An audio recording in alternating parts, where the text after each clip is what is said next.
Magandang araw ho sa inyong lahat mga kapatid. Pag-usapan natin ngayon ito, krimen mas mataas sa panahon ng war on drugs ni dating Pangulong Duterte. Aba, so ano itong, ano tong ano to? Teka ha, ang sinasabi dito ha, 88% approves, di ba? Grabe. Wait a second, lakihan natin yan.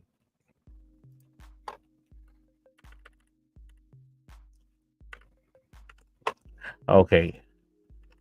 Ito. Sabi nga ni Risa Ontiveros, hindi ipagmamalaki kailanman ng Pilipino ang war on drugs. Yun. Pero, tipong contrary naman, di ba? Kasi rito nga, kita nyo, dati ho ito, hindi ito ngayon. Oh, 88% daw ng mga na-survey nila ng social welfare station ay 88% ay aprobado. 1.4 million Pinoy surrendered for rehab under drug war. Totoo po yan.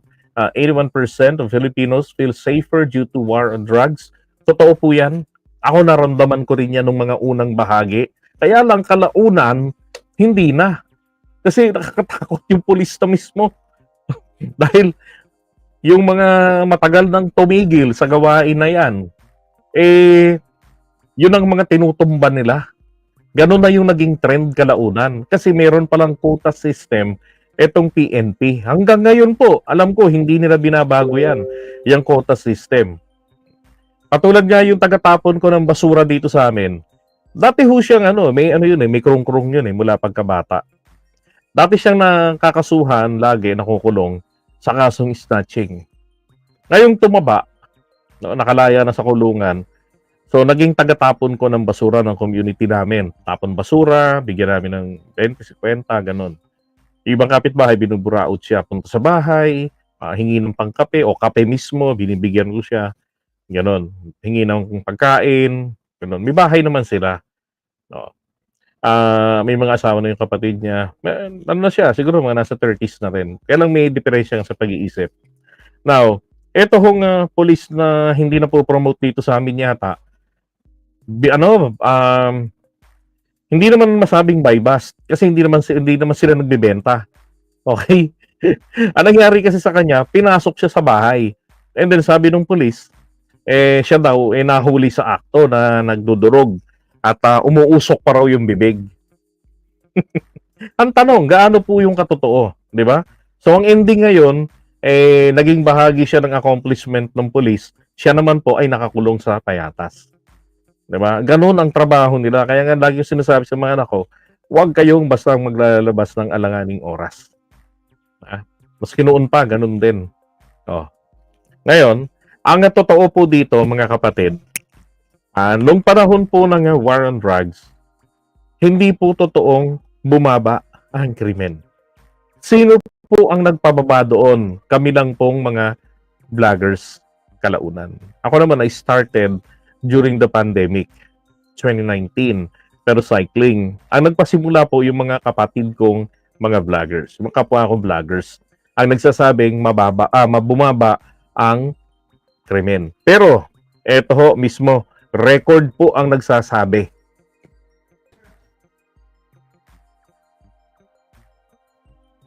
Yes.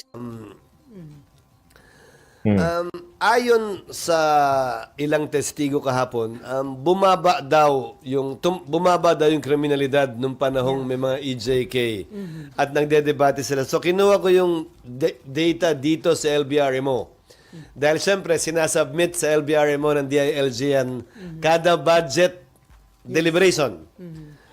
So LVRMO parang legislative. Basta sa kanila yung sinasubmit Yung crime index, sir. ang crime index na tinignan namin ay mula 2016 to 2018, same period ngayon. July 1, 2016 to April 21, 2018. Kinumpara. So, 2 years po, 2 years. So, first 2 years ng panahon ng administrasyon ngayon at yung first 2 years ng panahon ni dating Pangulong Duterte. Kasi hindi naman po natin, napakasinto-sinto natin pag in-include natin yung 2 taon ng pandemic. Wala naman lumalabas ng kalsada 'di ba? So doon lang po yung first 2 years. At saka ito pa naman yung panahon ni PBBM, unang 2 taon pa lamang.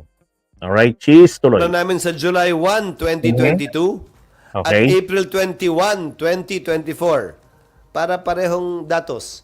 Hindi pwedeng bilangin yung buong termino ni Pangulong Duterte dahil pandemic tayo eh. Tama. Kung wala namang lumalabas, di ba? Hindi tamang comparison. So yung Correct, unang correct. 2 taon lang. Tandaan nyo, sinimula ng war on drugs o 2016 pa lamang. Anong date ng memorandum? Nung double barrel? 2016. July? July 2016. O July 2016. Ang datos na sinubmite sa Senado ay Crime Index, July 1, 2016 to April 21, 2018, 196,518. July 1, 2022 to April 21, 2024, 71,544. Mas mataas ang krimen nung panahong yon, 16 to 18 ng 60%, halos triple. Aray ko. Alright, ano nga ulit sinabi ni Cheese? July 1, 2022 to April 21, 2024, 71,544. Mas mataas ang krimen nung panahong yon, 16 to 18 ng 60%, halos triple. Maraming patayan nga, sir. Kasi nga, hindi mo pwedeng hindi bilangin yung patayan. Krimen Correct. pa rin yun eh. Correct. Extrajudicial killing nga. Okay. So, yung extrajudicial killing nung panahon ng war on drugs at Digong, nakadagdag pa ho sila. Kasi krimen nga naman yun eh. Di ba? Dapat talagang idagdag yun sa crime index natin. Oh. So, siya na nagsabi ha, hindi po ito record ng kung kanino galing. Hindi po record ng vlogger ito. Kundi record po ito ng Senado na isinusumiti sa kanila. Yan na nagsabi, mataas ng 60% kumpara. Ayun. It's a crime. Hindi mo pwedeng hindi bilangin yon sa crime index. So they are claiming daw na mas safe no, nakakapaglakad daw kahit anong oras. So, mas mataas yung crime nung time ni Duterte. Dami ng kesa patayan. ngayon. Yun ang sinubmit sa amin. Pina-check ko lamang naman dahil na-curious din ako kahapon kung totoo nga ba yun. Dahil kasama yung bilang ng mga Alam niyo ang totoo, nung marinig ko yun, bigla ko lang naalala. Chef, nung panahon ng nung panahon ni Duterte, ang totoo, marami hong mga inilabas sa mga DDS vloggers na mga fake news. Ako na nagsasabi sa inyo. Saan naman po nanggaling yung basihan ng fake news? Eh di sa PCOO din, yung PCOO nila, doon po nanggagaling. Sipin nyo na lang isang vlogger na sikat, political advisor. Di ba? Na red flag ng COA ang PCOO noon dahil nag-hire sila ng mga bogus na empleyado. Pero yun po ang kanilang troll farm. Yung halos 500 na yun na nabuko. Yun pa lang yung nabuko na naka-payroll sa ilalim po ng PCOO. Okay? Ito yung mga keyboard warriors nila noon. biktima ng drug war. Lahat naman yun, alangan namang hindi mo bilangin yun. Yeah, tsaka isa pang magandang tanong dito, Cheese. Sino ang nagbilang doon? 'Di ba? Sa tingin niyo, sino ho ba nagbilang doon? Oh. Di syempre, yung DILG rin, 'di ba? Ng panahon ng dating Pangulong Duterte. Sino rin yung nagbilang ng mga EJK nila at isinama nila doon po sa crime index, which is tama naman. Maraming pinatahimik. Hindi, sinasabi ko lamang ay hindi yan sumusunod sa datos at statistics na sinubmit sa amin noong mga panahong yon ng sarili din niyang administrasyon, ng sarili niyang DILG noon at ng kasalukuyang DILG. Okay, Amor. Ay, Marlon. Okay? Yes. Nais talakay.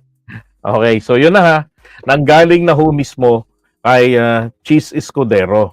So, ano ho ang katotohanan dito? Ang katotohanan po na mababa ang crime index, ito po ay mataas lamang po sa survey. Sa survey na sinasabi na aprobado ng mga Pilipino.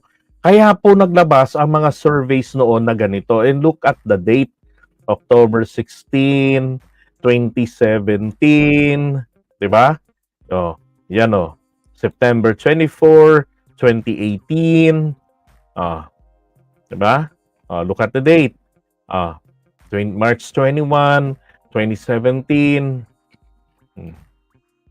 Kasi po, yun nga yung sinasabi niya na nung panahon na yan, 2016 up to 2018 hanggang December 31 po yun, ay mataas po ang crime index natin. Kasi mismo ang gobyerno ni Duterte, kriminal. Sila lalo pa nagpadagdag ng krimen sa bansa natin. Okay? Correct. May resibo. Oh. Naalala ko noon, hindi pa ako nagba-vlog niyan, pero nakikita ko na yung ibang mga vloggers nila noon. Aw-aw ng aw-aw. Pero hindi nila kayang kagatin ang sarili nilang DILG, si Dino. Si hindi. Tauhan lang si Dino, Yusek lang yun eh. Sino ba yung ano nito dati? Ang DILG secretary niya noon. Hindi nila kayang kagatin. Bagkos, kanya-kanyang hanap ng diskarte. Correct, PC Aw-aw noon, si Andanar. Okay? Si nagsalita niyaan. So, paano ngayon ito iriribat ng mga DDS? Yung sinasabi nila na feeling safe na maglakad, tahimik ng maglakad sa lansangan. Tahimik sa una. Kasi yun ang naramdaman natin eh. Naramdaman namin din na kailangan ng talagang 2013, kinukwento kasi 2014, na meron kaming kami kasi sa Lupon, kapag merong mga curfew paggabi, so rotation kami ng nag-handle. Sa amin dinadala yung mga kabataan na nahuhuli, nagka-counseling kami sa kanila. Nax, counselor ako. So, nangaral kami sa kanila. Ako naman, binibilhan ko pa yan ng tinapay, kape. So, naranasan kong magkape na merong paa sa lamesa. Babae, nakaupo, nakaganon yung mga paa dyan. Kunwari, ang kulay pula na yan, lamesa. Nakaganon yung mga paa, daliri ng paa niya sa lamesa. Tapos siya kumakain ganon. Kuha ng tinapay, sausaw niya. Habang pinapangaralan. Diba? Ngayon, merong isang insidente, na kwento ko na to dati.